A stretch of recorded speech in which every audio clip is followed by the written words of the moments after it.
This week on Way of the Master. We're going to go back to 2001 to a little church in Nottingham, England, where we find you, Ray, doing a little bit of a kind of a slapstick type thing in front of a church. It was a conference. Yeah, it was a conference. Yes. Mocking the theory of evolution. You used the Coke can and you used a banana. Nobody knows what caused the Big Bang. It just happened. And from the Big Bang issued this huge rock. And on top of the rock was found a sweet, bubbly substance. And over millions of years, aluminum crept up the side and formed itself into a can, a lid, and then a tab. And then millions of years later, red paint, white paint, just a little bit of green paint, fell from the sky and formed itself into the words Coca-Cola.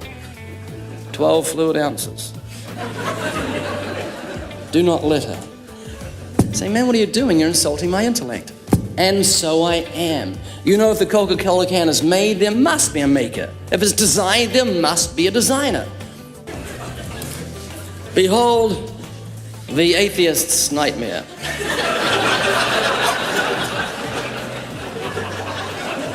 Now, if you study a well-made banana, you'll find on the far side there are 3 ridges, on the close side, 2 ridges. If you get your hand ready to grip a banana, you'll find on the far side 3 grooves, close side 2 grooves. The banana and the hand are perfectly made, one for the other. You'll find the maker of the banana, Almighty God, has made it with a non-slip surface. It has outward indicators of inward contents: green, too early; yellow, just right; black, too late. Now, if you go to the top of the banana, you'll find the maker, as with the Coca-Cola can makers, has placed a tab at the top for ease of entry. When you pull the tab, the contents don't squirt in your face. You'll find the wrapper, which is biodegradable, has perforations, like your pad paper. It usually has 4 perforations. Notice how gracefully it sits over the human hand. Notice the pointed top for ease of entry, just the right shape for the human mouth. Chewy, palatable, good for you. And the maker has even curved it toward the face to make the whole process so much easier.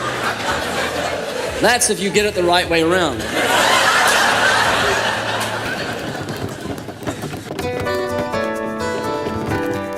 In 2001, the actor Kirk Cameron heard one of my sermons, a teaching called Hell's Best Kept Secret, which resulted in us combining ministries.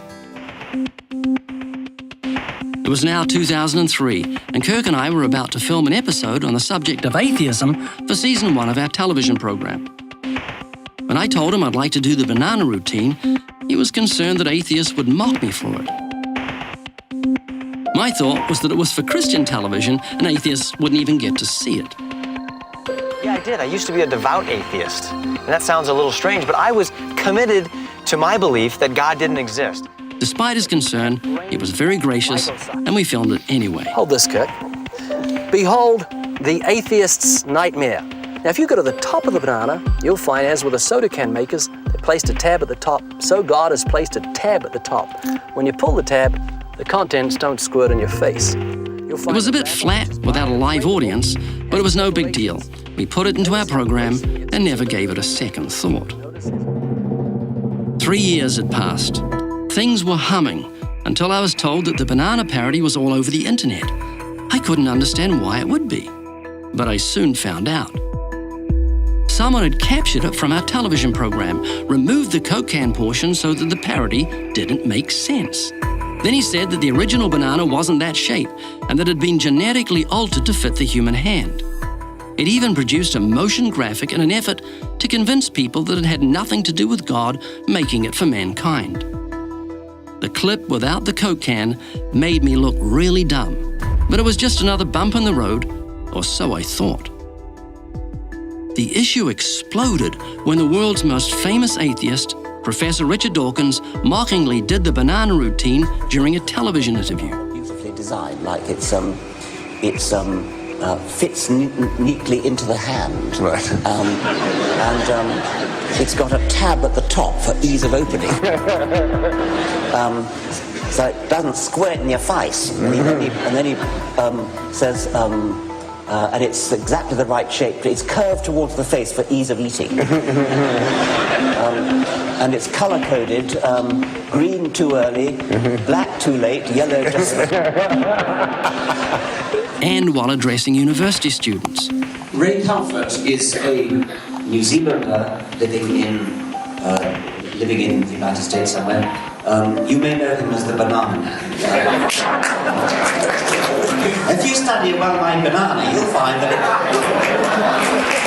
it perfectly fits the human hand. Has a tab at the top for ease of opening. Kirk's wise words of warning came back to haunt me. This is kind of unfair of me, because Ray Comfort is probably the very bottom of the creationist barrel. He's the worst of the bunch. If you study a well-made banana, you'll notice... You got Richard Dawkins doing a New Zealand accent. Yes. Right? I mean, that's got to be the pinnacle. TV and streaming listings available at wayofthemaster.com.